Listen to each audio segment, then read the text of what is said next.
오늘도 말씀과 기도로 이 자리에 오신 분들을 환영합니다. 오늘 말씀은 로마서 12장 9절로 14절 말씀, 참된 성도의 표징은 사랑과 섬김입니다. 사랑에는 거짓이 없나니 악을 미워하고 선에 속하라. 형제를 사랑하여 서로 우애하고 존경하기를 서로 먼저 하며 부지런하여 게으르지 말고 열심을 품고 주를 섬기라. 소망 중에 즐거워하며 환난 중에 참으며 기도에 항상 힘쓰며 성도들의 쓸 것을 공급하며 손 대접하기를 힘쓰라. 너희를 박해하는 자를 축복하라. 축복하고 저주하지 말라. 아멘. 12장에서부터 16장까지 이 본문은 성도들의 삶을 다루는 본문이고, 이론과 실천이라고 하는 측면으로 구분하자면 실천, 실기에 해당되어지는 본문을 우리가 함께 다루고 있는 것이지요.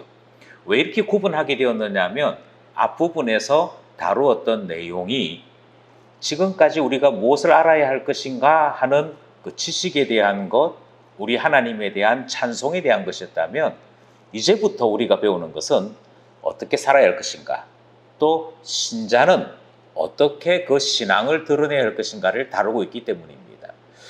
제가 종종 말씀드렸습니다만 잊으셨을까 싶어서 다시 한번 복습을 하자면 1장에서부터 4장까지는 믿음에 대한 말씀이 등장했습니다. 이 믿음에 대한 말씀을 통해서 우리가 구원 얻는 것은 우리의 허물을 고백하고 전적으로 예수 그리스도의 신실함을 내가 의지하여서 예수 그리스도의 의로 나의 의를 삼아 구원 얻는다, 이걸 믿는다 하는 내용이 1장에서부터 4장까지의 내용이었습니다. 그리고 5장에서부터 8장까지의 내용이 그러므로 우리에게 소망이 생겼다, 죄에 대해서는 죽고 의에 대해서는 살게 되어졌고, 전에는 육신이 약해서 할 수 없던 것들을 이제는 할 수 있게 되어졌으며, 예수 그리스도와 연합해서 예수 그리스도의 부활이 나의 부활, 예수 그리스도의 영광이 나의 영광이 되어지는 소망이 있다, 이런 이야기들을 배우게 된 것이지요. 그리고 이와 같은 소망이 우리의 것 되기 위해서 성령께서 우리를 그리스도와 함께 묶어주시고 성령의 법으로 살게 하시는 그와 같은 일이 있었다 하는 이야기까지가 8장의 이야기였습니다. 그리고 난 다음에 9장에서부터 11장까지는 하나님께서 그럼 이 일을 어떻게 이루어 가시는가, 그 하나님의 경륜에 대한 말씀이 등장을 했었지요. 하나님께서 경륜에 대한 말씀을 우리에게 가르쳐 주시면서 하나님의 경륜, 하나님의 방법은 청량할 수 없다. 하나님께서 어떤 때는 이스라엘을 먼저 사용하시고, 그러다가 하나님께서 이스라엘을 꺾으시기도 하시고, 그래서 그것으로 말미암아 이방인들이 또 부름받고, 그 이방인들이 부름받으니까 이번에는 이스라엘이 시기하여서 다시 돌아오고, 이런 놀라운 일들이 이 세상이 움직여 온 역사요 과정인데, 이게 모두 다 하나님의 경륜이라는 것입니다. 그래서 이 경륜을 따라서 소망을 가지는 것이죠.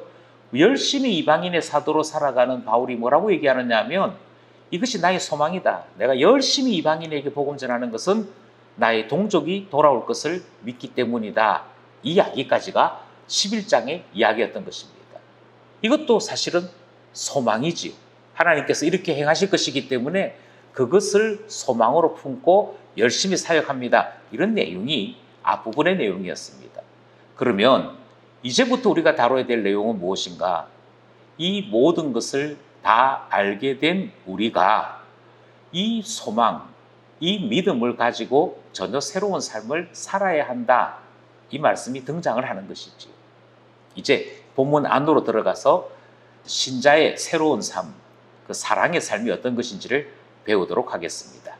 먼저 9절 말씀입니다. 사랑에는 거짓이 없나니 악을 미워하고 선에 속하라. 이 9절 말씀에서부터 시작을 해서 오늘 본문인 14절까지가 한 단락을 이루는 것이 아니고요. 9절로부터 시작되어진 이 말씀은 21절까지 이어지는 말씀입니다. 그 9절 말씀에 이제 우리의 삶은 사랑에 속한 삶이다, 그 말씀이 주어졌죠. 사랑하라. 그리고는 사랑하라는 말씀에서 이제 사랑이 뭐지? 라고 하는 것을 가르쳐 주시는 말씀이 9절 말씀입니다. 사랑은 어떤 것이냐면, 사랑한다는 것은 거짓에 속하지 않는 것입니다. 그러니까 결국 어떻게 되죠? 거짓에 속하지 않아야 하니까 어떻게 오늘 본 말씀처럼 악은 미워하고 선한 것만 사모하며 실천하며 살아야 하는 것이죠. 이 똑같은 말씀이 21절에 등장합니다. 악에게 지지 말고 선으로 악을 이겨라. 이 말씀이 등장하는 것이죠. 그러니까 이 9절에 있는 내용과 21절에 있는 내용이 같습니다. 이렇게 짝을 딱 이루죠. 이것을 인클로지오라고 이야기하고요. 이것을 뚜껑 삼아서 안에 있는 내용들이 다 같은 의미로 포함되어 있습니다. 그러니까 시작이 9절, 마감이 21절인데 이 마감과 시작의 주제는 무엇이냐? 사랑입니다. 그리고 그 안에 있는 모든 내용들이 다 사랑은 이렇게 하는 거야 라고 하는 것을 설명하는 것입니다. 여기서 우리가 놓치지 말아야 할 것은 9절 말씀에 사랑에는 거짓이 없다라고 하는 선언입니다. 사랑에는 거짓이 없다, 사랑에는 기만이 없다, 사랑에는 타락이 없다, 사랑에는 폭력이나 폭언이 없다, 사랑에는 가짜가 없다. 이런 모든 것들이 다 포함되어 있는 것이죠. 이슬람의 그 테러를 하는 사람들이 이야기하기를 그들이 테러를 범하기까지 거짓말을 하고 사람 죽이는 것을 하고 그리고 때로 폭언과 폭력을 행하고 그런 거 해요. 그런데 뭐라고 얘기하느냐 하면 자기네들이 추구하는 고귀한 일을 하는 데에는 이런 작은 범죄들은 문제가 되지 않는다. 이렇게 얘기하죠. 그러니까 목적이 수단을 정당화시키는 그런 논리들을 가지고 있습니다. 이단들이 전도할 때요. 저는 어느 교회 다니고 있습니다. 저는 과거에 신학교에 누구누구였습니다. 뭐 이런 거짓말들을 막 해요. 기만을 하는 것이죠. 이와 같은 것들을 하면서 뭐라고 얘기하냐면 우리가 가지고 있는 이것을 전하기 위해서는 거짓말쯤은 괜찮다. 기만쯤은 괜찮다. 이렇게 가르칩니다. 이런 가르침은 다 이단에 속한 것입니다. 왜냐하면 성경은요. 사랑에는 거짓이 없다고 말씀합니다. 그러니 악한 방법으로 목적만 달성시키면 된다라고 생각하는 것은 구원받은 성도들이 생각할 수 있는 바가 아니다는 것이죠. 오히려 성경은 악을 미워하라고 얘기합니다. 거짓에 관한 것을 미워하고 선한 것만 주님 앞에 사모하면서 우리의 사랑이 선한 사랑, 불의가 없는 사랑 되어야 할 것을 말씀하고 있는 것이죠. 이것이 지금 계속 이야기하는 새 사람들이 주님 때문에 변화되어서 실천하는 사랑의 모습으로 소개되고 있는 것입니다. 이 세상 사랑 아니고요. 새 사람들이 주님의 심장을 가지고 행하는 사랑의 특징은 거짓이 없는 것입니다. 악에 빠지지 않는 것입니다. 10절 말씀, 형제를 사랑하여 서로 우애하고 존경하기를 서로 먼저 하며 11절, 부지런하여 게으르지 말고 열심을 품고 주를 섬기라. 두 대상이 딱 등장합니다. 하나는 형제 사랑입니다. 그렇죠? 10절에 형제를 사랑해라. 이 말씀이 등장하지 않습니까? 형제를 사랑하는 건 두 가지로 소개되고 있습니다. 하나는 우애입니다. 친근함입니다. 그리고 서로에 대한 지향입니다. 그래서 내가 품습니다. 내가 당신에 대하여 늘 생각하고 있습니다. 이것이 형제 사랑의 모습입니다. 동시에 존경이라고 하는 것이 등장합니다. 하나님께서 이 사람을 사랑하셔서 자기 자신을 내어주시기까지 사랑하셨어. 그러니 나도 이 형제를 존중히 여겨. 이것이 그리스도인들이 가지고 있는 분명한 고백입니다. 그 나에 대해서 조금 이상한 행동을 한다고 곧장 저까짓 게 이렇게 하는 것은요. 여기에 등장하는 우애나 존경을 전혀 모르는 것이고요. 이것을 왜 모르는 거 하니? 여전히 죄인을 사랑하여 주시고 긍휼을 베풀어 주시고 아무 공로가 없음에도 불구하고 자기 자신의 공로를 우리에게 더 씌워주신 예수 그리스도의 구원, 그것을 믿지 않거나 또는 소망하는 데까지 이르지 못했기 때문에 그렇습니다. 여전히 내 의가 살아있는 것이죠. 내 의가 살아있다 보니 형제에 대해서 존경하지를 못합니다. 존중해 주지를 못합니다. 그런데 성경은 뭐라고 말씀하시냐면 정말 세 사람들이 가지고 있는 분명한 변화가 있는데 사랑이고요. 사랑하는 사람들이 누구를 사랑하느냐? 형제 사랑합니다. 형제를 사랑하는데 어떻게 사랑하느냐? 우애하고 존경합니다.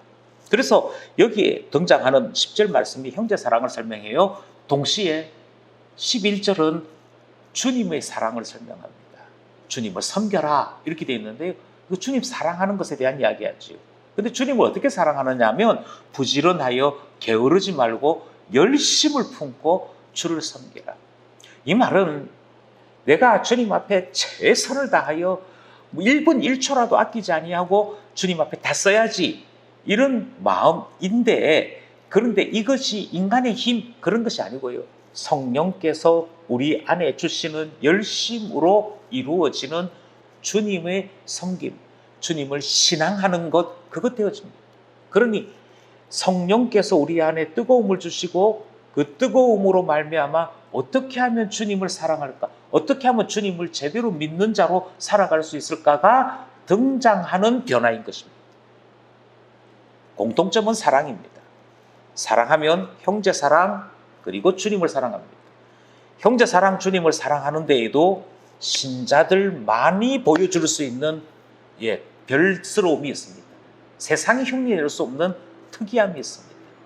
우애하고 존경하며 열심을 품습니다. 게으르지 않습니다. 이것이 그리스도인들이 주님 앞에 믿음을 가지고 소망을 가졌을 때 나타나는 사랑의 모습인 것입니다. 이 모습이 9절로부터 11절까지 한 부분으로 등장한 것이죠. 그리고 다시 12절부터 14절까지가 한 부분으로 등장합니다. 이번에는 소망을 기준으로 다시 설명합니다. 이것도 역시 사랑이 베이스입니다. 사랑을 하는데 어떤 사랑을 하느냐 하면 소망의 모습이 나타나는 사랑을 합니다. 사랑인데 소망으로서 표현되는 것이죠. 12절 소망 중에 즐거워하며 환난 중에 참으며 기도에 항상 힘쓰며. 우리에게 있는 하나님의 놀라운 계획을 믿잖아요. 지금 연약한 상태에 있지 않고 우리가 이미 변화되어졌습니다. 우리 안에 그리스도가 살아계시고 우리 안에 성령이 역사하십니다. 그리고 난 다음에 우리의 기도는 하나님 앞에 드려질 기도가 되어졌습니다. 하나님을 아바, 아버지라 부르짖을 수 있게 되었습니다. 그리고 주님 앞에 놀라운 계획을 따라 살게 될 것입니다. 이 소망이 있으면 자연스럽게 뭐가 있게 되느냐? 자연스럽게 근심을 떠나보내고 도리어 기도하는 일로 연결되어집니다. 이것이 사랑하고 소망이 있는 자들의 모습인 것이죠. 그래서 즐거워합니다. 환난 중에 참고 기도하게 되어집니다. 신자의 삶은 이렇다는 것이죠. 곰곰이 생각해 보면 이 말씀은 이미 들었던 말씀입니다. 로마서 5장에서요. 환난은 인내를, 인내는 연단을, 연단은 소망을 이루는 줄을 우리가 안다. 이렇게 되어 있지 않습니까? 주님께서 우리를 그렇게 변화시키신다. 그 소망이 있다면 고난에 빠지지 않는 것이죠. 괴로움에 빠지지 않는 것이죠. 도리어 이겨냅니다. 견뎌냅니다. 그리고 너무너무 힘들 때마다 우리의 소망이 되신 주님 앞에 기도함으로 우리의 소망을 더욱더 분명하게 하는 것이죠. 이것이 변화된 사람들의 사랑의 모습입니다. 소망 가득한 사랑의 모습이 12절에 그렇게 설명이 되었습니다. 13절도 마찬가지지요. 성도들의 쓸 것을 공급하며 손 대접하기를 힘쓰라. 이것은 주님의 모습을 그대로 옮겨놓은 것입니다. 주님께서 나를 그렇게 해주셨잖아요. 주님께서 나의 쓸 것을 공급해 주셨고 죄인인데 주님의 집으로 환대해 주셨지 않습니까? 그리고 우리 앞에 상을 차려 놓으시고 맞이해 주셨지 않습니까? 그 은혜를 깊이 아는 자만이 무엇을 할 수 있느냐? 주님, 저도 손 대접하겠습니다. 주님, 저도 그리스도의 사랑이 필요한 자에게 공급하겠습니다. 하게 되는 것이지요. 이 모든 것은 다 믿음과 소망 가운데 변화된 모습입니다. 참된 소망이 삶의 모습으로, 사랑의 모습으로 나타나는 것입니다. 그리고 우리가 언젠가는 주님의 나라에서 함께 잔치하게 되는 것을 기억하고 살아가게 되는 것, 이 모든 것이 어떻게 나타나느냐? 사랑의 모습으로 나타나고요. 손님 대접으로, 필요한 것을 공급해 주는 것으로 분명히 나타난다는 것입니다. 그래서 14절이 뭐라고 얘기하느냐면 너희를 박해하는 자를 축복하고 저주하지 마라. 그 축복하라예요. 너희를 박해하는 자를 축복하라, 축복하고 저주하지 말아라. 계속해서 사랑 안에 이야기합니다. 특별히 박해하는 자에게까지 사랑 베풀라고 합니다. 그저 용서해 주는 정도가 아니고요, 축복을 해주래요. 그렇게 할 때 그에게 빈 복이 합당하면 임할 것이고요, 아니면 나에게 다시 돌아오게 될 것입니다. 주님은 이처럼 세상 사람들과 다른 변화된 새 사람으로서의 삶을 우리에게 말씀하고 있습니다. 교회가 실천해야 될 것이 이것이고요, 신자가 실천해야 될 것이 바로 이 모습인 것이죠. 우리는 이 모습을 통해서 주님께서 우리에게 이처럼 놀라운 일을 행하셨구나 하는 고백을 하게 되었습니다. 그리고 우리는 다시 한 번 더 이 말씀을 들으면서 우리가 이것도 할 수 있단 말이야 하는 그 놀라움 속에 깜짝 놀라게 되는 것이죠. 여기까지 말씀을 들으셨습니다. 무엇을 느끼시는지. 먼저 우리는 주님의 은혜를 알기에, 주님의 사랑을 알기에 그 사랑에 너무너무 감격하고 감사해서 이제는 나도 주님을 따라 살겠습니다 하는 변화된 우리 모습을 보게 되어집니다. 변화된 우리 모습을 한 단어로 사랑이래요.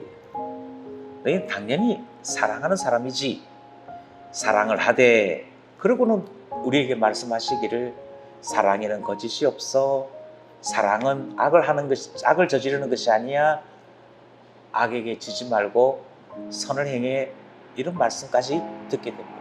이 분명한 고백에서 흔들리지 않는 우리 되게 해달라고 기도해야겠습니다.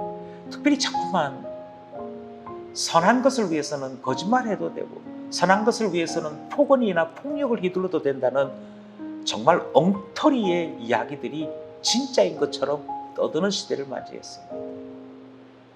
아닙니다. 그리스도인들은 악에게 지지 않습니다.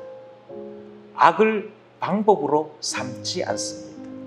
우리에게는 거짓이 없어야 합니다. 참된 사랑의 사람으로 살아갈 수 있도록 기도해야 할 것입니다. 결코 악에게 지지 아니하고 선으로 악을 이길 수 있는 우리 되게 해달라고 기도해야 할 것입니다. 두 번째로 우리는 오늘 본문 말씀을 통해서 소망이 있는 우리의 모습에 대한 말씀을 들었습니다. 소망이 있기에 포기하지 않습니다. 기도합니다. 소망이 있기에 여전히 도움을 주고 축복하고, 그리고 우리 안에서 손님을 대접하듯이 대접하며 주의 나라를 항상 마음에 품고 살아가게 되는 것이죠. 소망 있는 신자로 살아가기를 원합니다. 낙심, 낙담은 믿는 자의 모습이 아니라고 말씀합니다. 이 세상을 살면서 염려할 것이 있고 기도할 것이 있겠으나 거기에 빠지지 않는 이유는 우리는 소망의 사람이기 때문이지 않습니까? 소망을 알게 해주십시오. 기도를 알게 해주십시오. 축복을 알게 해주십시오. 그래서 주님 앞에 믿음이 있는, 사랑을 아는 소망의 사람 되게 해주십시오. 기도하게 되는 것입니다. 마지막으로 우리는 저주하지 말고 축복하라는 말씀을 듣습니다.